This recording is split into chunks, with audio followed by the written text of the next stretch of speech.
Halo guys, selamat datang di podcast Gen Z atau Generasi Z. Di sini kita ingin membahas tentang investasi emas. Sebelum kita mulai, kita akan memperkenalkan diri masing-masing. Di sini ada gue, Ilham Maulana. Saya Ranita Trinisawati. Saya Gilang Muhammad Rizky. Oke, gue mau menjelasin peran dulu di sini. Gue sebagai hostnya. Saya sebagai customer atau pembeli. Dan gue sebagai penjual emas. Oke. Mungkin kita mulai dengan pertanyaan, mengapa memilih emas untuk investasi? Karena kan di generasi Z ini kan kebanyakan anak-anak muda sekarang itu susah untuk yang namanya nabung. Kalau di tabungan atau di ATM. Kalau saya pribadi sih lebih baik nabung di emas. Soalnya kan per tiap tahun itu emas selalu naik, ya kan? Ya, nah, itu juga bisa sebagai tabungan daripada kalau di ATM atau di bank itu bakal cepet habis. Soalnya kayak kita kepake gitu terus sih. Oke. Kalau untuk Gilang ini bagaimana sebagai yang expert di bidang emas? Mengapa kita harus memulai investasi emas? Menurut saya investasi emas lebih meyakinkan sih. Oke, menjanjikan. Karena dia bisa dibentuk dalam bentuk fisik. Oke. Dan mudah dicairkan kapan saja. Jadi Oke. nggak ada jaminan untuk misalnya kita lagi kebutuhan uang. Oke. Kita tinggal jual ke toko emas yang di mana aja pasti diterima. Oke, jadi ketika kita memiliki simpanan emas dan kita ingin membutuhkan uang, itu misalkan kita jual, semua toko emas bisa menerima. Bisa menerima. Oke. Tapi Istilahnya ya. kalau emas sih nggak harus ada tulannya sih. Oke. Biasanya itu kalau berlian. Jadi misalkan saya atau gue punya emas dan pengen dijual gitu, kira-kira untuk indikasi harganya gimana sebagai ini? Indikasi harganya. Indikasi harganya gitu, misalkan berapa gram, akumulasinya berapa untuk saat ini? Mungkin yang pertama yang kita lakukan ngecek kadar emasnya dulu. Oke. Karena setiap emas kan ada berbeda-beda tuh. Kalau kayak di pedesaan itu kayak emas 24 yang kuning banget. Oke. Nah itu otomatis per gramnya lebih mahal. Kita terima. Iya, Dan iya. harga belinya pun lebih mahal. Oke. Nah kalau di tempat saya yang standarnya orang jual itu di Mawai itu kadarnya 75%. 75%. Kadar dari emas tersebut. Emasnya, kalau internasionalnya itu jatuhnya 18 karat. 18 karat. Tapi Oke. kalau misalkan emas itu per tahun itu naik berapa gram? Mungkin bukan gramanya ya. Mungkin harganya. Iya, harganya Kalau juga. harganya ya nggak tentu sih. Tapi tahun 2024 ini paling naik itu paling jauh. Naiknya signifikan. Sejarah, ya. Oke. Itu mulai dari awal puasa kemarin. Awal puasa Ramadan. Sekarang itu masih udah 1 juta. Kalau yang mas murni ya udah 1.360-an. Sekarang. Menarik ya. Iya. Terus mungkin karena kita udah membahas tadi tentang alasannya, jenis-jenis emas nih untuk investasi. Bagaimana sih Mas Gilang untuk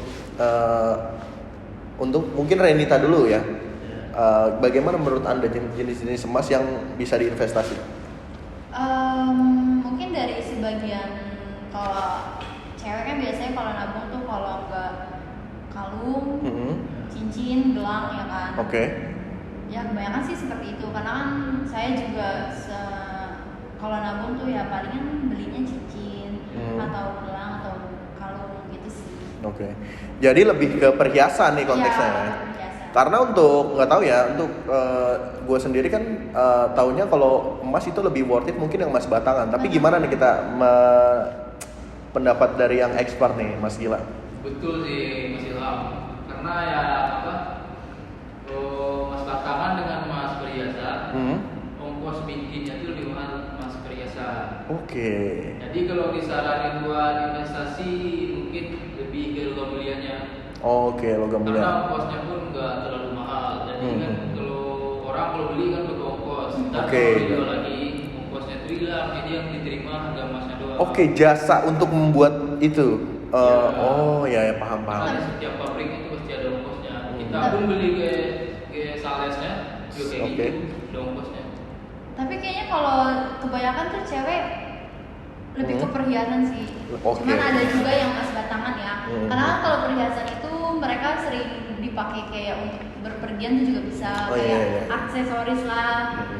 Terus kayak untuk ditabung kan juga bisa. Kalau emas batangan ya bagus juga sih kalau untuk investasi. Mungkin konteksnya lebih ke situasional.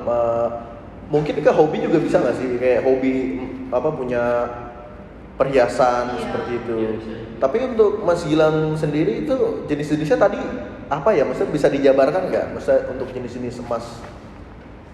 Kalau jenis-jenis emas yang disarankan nih, Mhm. sebenarnya kalau perhiasan itu juga gak apa-apa. Oke. Asalkan jangan jualnya berbeli langsung jual, itu nggak bakalan untung kalau investasi. Oke. Jadi waktu yang bikin emas itu tinggi gitu. Iya. Misalkan kita beli sekarang 5 tahun kemudian baru mungkin untung gitu. Otomatis untung besar tuh. Oke. Standarnya Naik ya? ya kemarin tuh ada customer beli, Mhm. kalau kamu lihat tapi Oke. belinya bulan 3 kalau nggak salah. Bulan 3. 24. Mhm. Dijualnya bulan 11.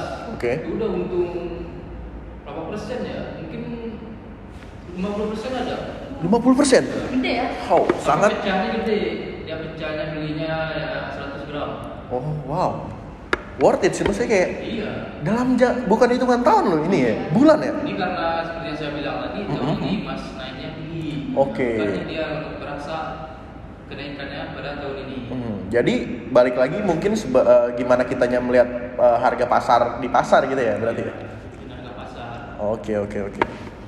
Berarti kalau misalkan emas kita beli, misalkan nih tahun-tahunnya naik emas ya, kalau kita beli tuh berarti lebih mahal lagi ya harganya? Iya, otomatis lebih mahal lagi.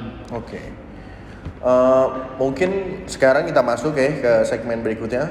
Bagaimana sih untuk Renita ini sebagai peminat atau pembeli emas, cara memulai investasi emas menurut perspektif dari Renita? Cara memulainya? Hmm. Palingan dari hal kecil dulu kali ya. Oke. Kayak Membeli perhiasan yang Iya. seperti cincin mungkin. Iya, lebih Mhm. ke cincin dulu atau gelang, biasanya kan cewek kan sukanya kayak gitu. Apalagi Mhm. kalau misalkan hadiah dari pasangannya kan juga bisa itu Oh. ditabung untuk ke jenjang mereka nantinya. Oh, setuju. Kalau Mas Gilang nih bagaimana untuk memulai investasi emas itu sendiri? Kalau menurut saya, selagi ada penyimpanan, Oke, ada uang lebih. lebih baik harganya itu mas. Iya.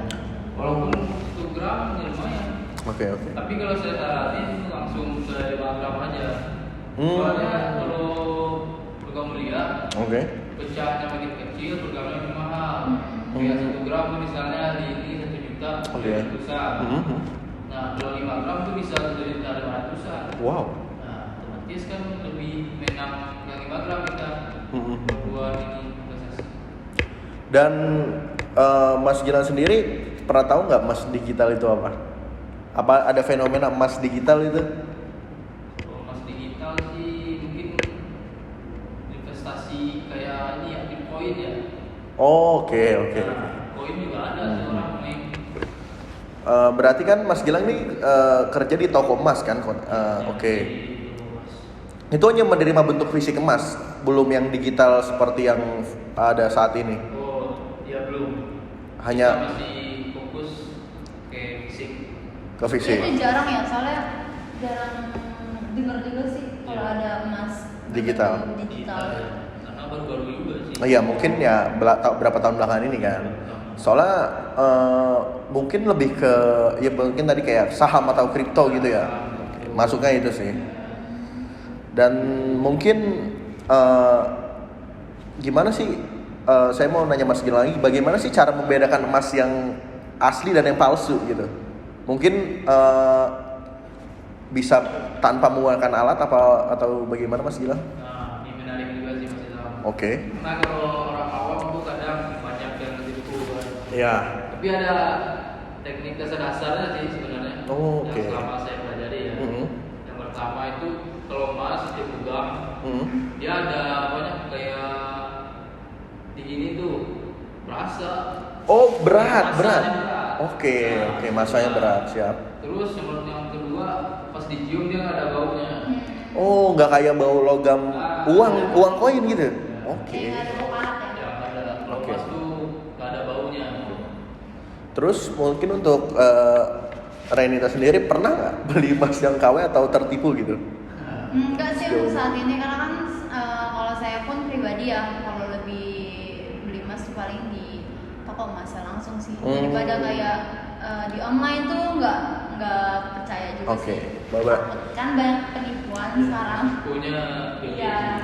Oke, berarti balik lagi ke apa? Kita beli toko tuh yang benar-benar terpercaya kalau misalkan itu lebih aman aja kan.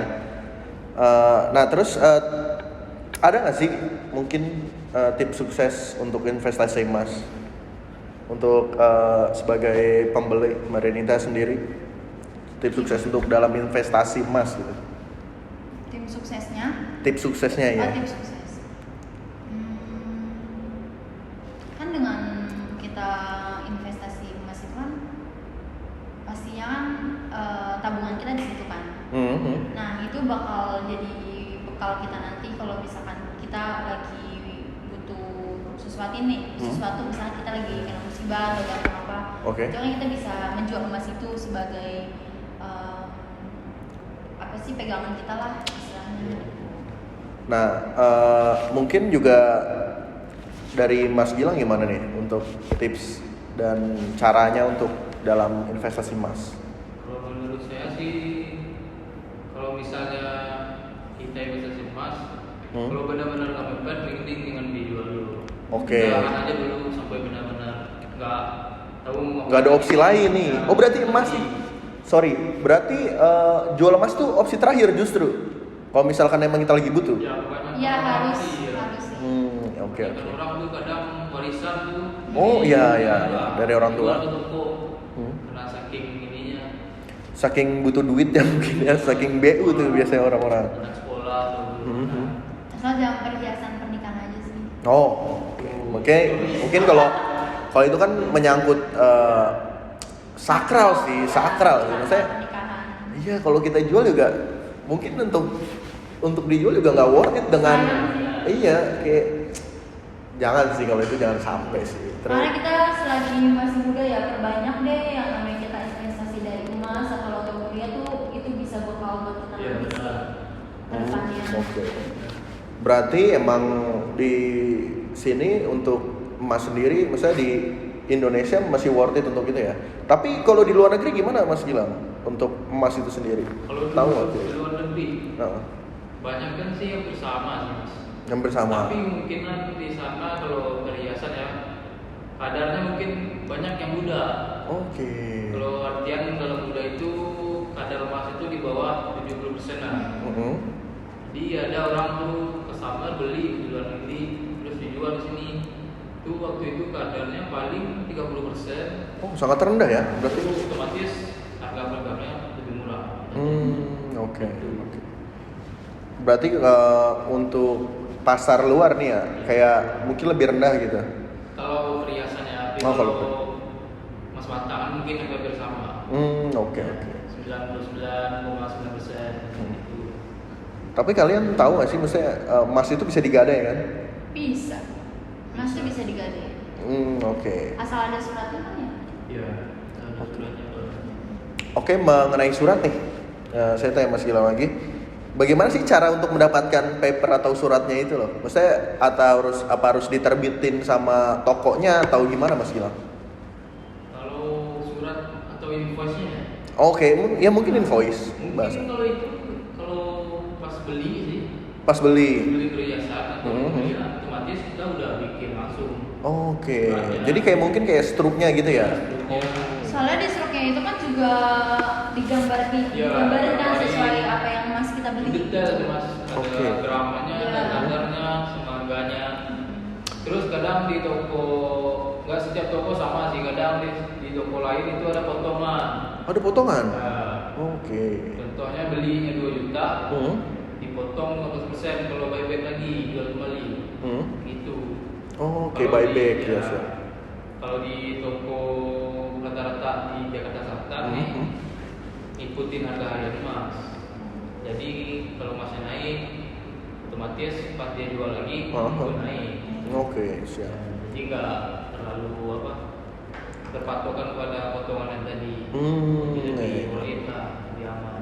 Jadi untuk tadi udah terjawab ya guys. Jadi untuk surat itu biasanya dibuat ketika kita membeli untuk sebagai identitas aja. Tapi kalau misalkan jual nggak ada suratnya nggak apa-apa dong.